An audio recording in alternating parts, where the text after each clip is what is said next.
S ವೀಕ್ಷಕರೇ, ಶೌಚಾಲಯ ಇಲ್ಲದೆ ಎಷ್ಟು ಕಷ್ಟಪಡ್ತಾ ಇದ್ದಾರೆ ಅನ್ನುವಂತಹದ್ದನ್ನ ಈಗ ತಾನೇ ಓರ್ವ ವ್ಯಕ್ತಿ ಬೈಟ್ ಮೂಲಕವಾಗಿ ತಿಳಿಸಿದ್ರು.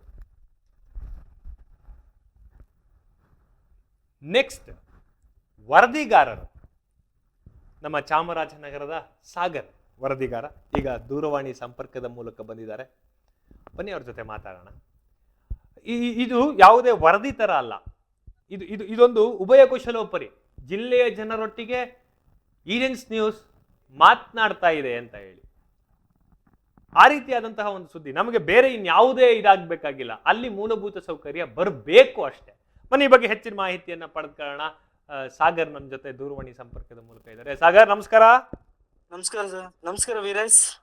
ಸಾಗರ್, ಬಹಳ ಅದ್ಭುತವಾದಂತಹ ಒಂದು ಸ್ಟೋರಿಯನ್ನು ಮಾಡಿದಿರಿ. ಇಷ್ಟು ವರ್ಷಗಳ ಕಾಲ ಸ್ವಾತಂತ್ರ್ಯ ಬಂದ ದಿನದಿಂದ ಇಲ್ಲಿವರೆವಿಗೂ ಚಾಮರಾಜನಗರವನ್ನ ಉದ್ಧಾರ ಮಾಡಬೇಕು ಅಂತ ಅನ್ಕೊಂಡು ಎಷ್ಟೋ ಮಂದಿ ಬಾಯಿ ಮಾತಿನಲ್ಲಿ ಹೇಳ್ತಾ ಇದ್ದಾರೆ, ಅದನ್ನ ಕಾರ್ಯರೂಪಕ್ಕೆ ತರ್ತಾ ಇಲ್ಲ ಅನ್ನೋದಕ್ಕೆ ಒಂದು ಕೈಗನ್ನಡಿ. ಇದು ಬಹಳ ಒಳ್ಳೆ ಸ್ಟೋರಿ. ಚಾಮರಾಜನಗರದ ಚಾಮರಾಜೇಶ್ವರ ದೇವಸ್ಥಾನದಲ್ಲಿ ಶೌಚಾಲಯಕ್ಕೆ ಜನ ಪರದಾಡುವಂತಹ ಸ್ಥಿತಿ ನಿರ್ಮಾಣ ಆಗಿದೆ ಅಂತಂದ್ರೆ ಏನರ್ಥ, ಏನನ್ಸುತ್ತೆ ಸಾಗರ್ ನಿಮ್ಗೆ? ವೀರೇಶ್, ಇನ್ನು ದೇವಸ್ಥಾನ ನಿರ್ಮಾಣ ಆಗಿ 200 ಕಾಲ ವರ್ಷ ಆಗಿದೆ ವೀರೇಶ್ ಅವರೇ. ಓಕೆ. ಯಾವುದೇ ಶೌಚಾಲಯ ಇಲ್ಲಿವರೆಗೆ ಇದು ಜಿಲ್ಲೆಯಾಗಿ ಸುಮಾರು 40 ವರ್ಷ ಆಗಿದೆ. ಆದರೂ ಕೂಡ ಇನ್ನೂ ಯಾವುದೇ ಅಭಿವೃದ್ಧಿಗಳು ಆಗ್ತಾ ಇಲ್ಲ, ಆಯ್ತಾ ಇಲ್ಲ ನೋಡಿ. ಆಮೇಲೆ ನೀವು ವಿಜುವಲ್ಸ್ಗಳಲ್ಲಿ ತೋರಿಸಿದ್ರ, ಬಹಳ ಅಚ್ಚುಕಟ್ಟಾಗಿ ತೋರಿಸಿದಿರ, ಅದ್ಭುತವಾಗಿ ತೋರಿಸಿದಿರ. ಅಲ್ಲಿ ಮಕ್ಕಳು ಮರಿಗಳನ್ನ ಯಾವ್ದೋ ರಸ್ತೆ ಬದಿನಲ್ಲಿ ಗಿಡಗಂಟೆಗಳ ಹತ್ರ ಶೌಚ ಮಾಡ್ಕೊಳ್ಳುವಂತಹ ವ್ಯವಸ್ಥೆ ಇದೆ ಅಂತ ಹೇಳಿದ್ರೆ ಏನಂತಾರೆ ಜನ? ಎಲ್ಲರೂ ಪ್ರತಿಯೊಬ್ಬರಿಗೂ ಏನಂತ ಹೇಳ್ತಿದ್ರೆ ಅಂದ್ರೆ ಗೆಲ್ಲೋದು ಒಂದು ಮಾತ್ರ ಬಾಕಿ ಅಷ್ಟೇ. ದುಡ್ಡು ಕೊಟ್ಟು ಗೆಲ್ತಾ ಇದ್ರೆ ಅಷ್ಟೇ ಎಲ್ಲ. ದೇವಸ್ಥಾನ ಬಗ್ಗೆ ಗಮನ ಇಟ್ಟು ಇನ್ನೊಂದು 23 ದಿನ ಇದೆ ಜಾತ್ರೆ. 23 ದಿನ ಇದೆ ಜಾತ್ರೆ. ಈಗ ಎಲ್ಲೆಲ್ಲಿಂದ ಗ್ರಾಹಕರು ಬರ್ತಾರೆ ದೇವಸ್ಥಾನ ನೋಡ್ಬೇಕು ಅಂತ. ಅಲ್ಲಿ ಒಂದು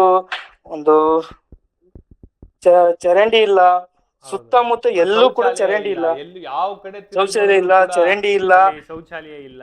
ನೇಚರ್ ಕಾಲ್ ಬಂತು ಅಂತ ಹೇಳಿದ್ರೆ ದೇವ್ರೇ ಗತಿ. ಚಾಮರಾಜೇಶ್ವರನ್ನೇ ನೆನ್ಸ್ಕೊಂಡು ಅಕ್ಕಪಕ್ಕದ ಯಾವ್ದಾದ್ರು ಒಂದು ಗಲ್ಲಿ ಮೋರಿ ಅಲ್ಲೇ ಹೋಗ್ಬೇಕಷ್ಟೇ. ಹೌದೌದು. ಇಂತ ಸ್ಥಿತಿ ನಿರ್ಮಾಣ ಆಗಿದೆ. ನೀವು ಪುಟ್ಟರಂಗ ಶೆಟ್ಟಿ ಅವ್ರನ್ನ ಏನಂತ ಕೇಳಬೇಕು ಅನ್ಕೊಂಡಿದೀರಿ ಸರ್? ಅವರು ನಮ್ಗೆ ಏನಂತಂದ್ರೆ ಫಂಡ್ ಇಲ್ಲ. ಫಂಡ್ ಅಂತಂದ್ರೆ ಯಾವ್ದಕ್ಕೋ ಫಂಡ್ ಸುರಿತದೆ. ಯಾವ್ದು ಬೇಡದೇ ಇರೋ ಎಲ್ಲಾ ಕೆಲ್ಸಗಳಿಗೂ ಅಮೌಂಟ್ ಸುರಿತಾರೆ. ಹೌದು, ಮೂಲಭೂತ ಸೌಕರ್ಯ ಇದು. ಹೌದು. ಯಾಕಂತಂದ್ರೆ ಇದು ನಮ್ಮ ನಗರಕ್ಕೆ ಹೆಸರುವಾಸಿ ಇದು ದೇವಸ್ಥಾನ. ಇಡೀ ತುಂಬಾ ಮಹಾರಾಜರ ದೇವಸ್ಥಾನ ಇದು. ಹೌದು. ಅದಕ್ಕೆ ನಾನ್ ಕೇಳ್ತಿರೋದು ಏನಂತಂದ್ರೆ ಒಂದ್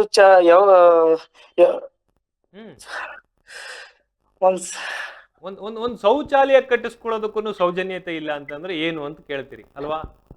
ಹೌದು. ಎಸ್ ಥ್ಯಾಂಕ್ ಯು ಸಾಗರ್ ನಿಮ್ಮೆಲ್ಲ ಮಾಹಿತಿಗಳಿಗೆ. ಎಸ್,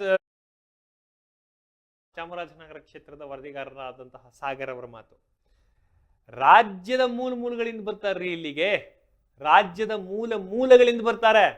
ಆದ್ರೆ ಸುತ್ತಮುತ್ತ ನಮಗೊಂದು ಶೌಚಾಲಯ ಕಟ್ಟಿಸ್ಕೊಡ್ಲಿಕ್ಕೆ ಸಾಧ್ಯ ಆಗದೆ ಇರುವಂತಹ ಹೀನ ಸ್ಥಿತಿಯಲ್ಲಿ ಇದೆಯಾ ಜಿಲ್ಲಾಡಳಿತ, ಹೀನ ಸ್ಥಿತಿಯಲ್ಲಿ ಇದೆಯಾ ತಾಲೂಕಾಡಳಿತ, ಹೀನ ಸ್ಥಿತಿಯಲ್ಲಿ ಇದೆಯಾ ಮುಜರಾಯಿ ಇಲಾಖೆ, ಗೊತ್ತಿಲ್ಲ. Let it be see. Yes, ಮತ್ತೊಂದಷ್ಟು ಜನ ಮಾತನಾಡಿದ್ದಾರೆ. ಅವರೆಲ್ಲ ಅವ್ರ ಅಳಲು ಏನು ಅಂತ ತೋರಿಸ್ತಾರೆ, ನೋಡ್ಕೊಂಬ.